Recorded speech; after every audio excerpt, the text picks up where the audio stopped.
లక్ష్మీదేవి అవతారాల్లో 9వ అవతారం భూదేవి. ఒకసారి రాక్షసులు భూమిపై పాపకార్యాలతో భూమిని భారంగా మార్చారు. పర్వతాలను కూల్చి, నదులను దూషించి, ధర్మాన్ని నాశనం చేశారు. భూమాత బాధతో వణుకుతూ బ్రహ్మదేవుని వద్దకు వెళ్ళి చెప్పింది, ప్రభు, నేను ధర్మస్థలమైన భూమి, కానీ ఇప్పుడు నా మీద పాపభారం భరించలేకపోతున్నాను అని చెప్తుంది.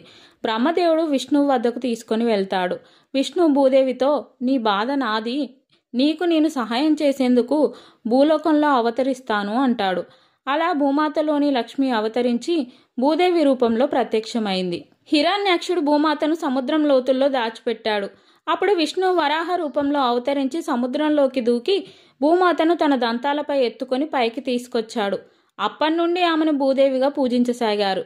భూదేవి మనకందరికీ క్షమారూపిణి, అన్నదాత, ధారణ శక్తిగా ప్రసిద్ధి చెందింది. భూదేవి అంటే ఓర్పు.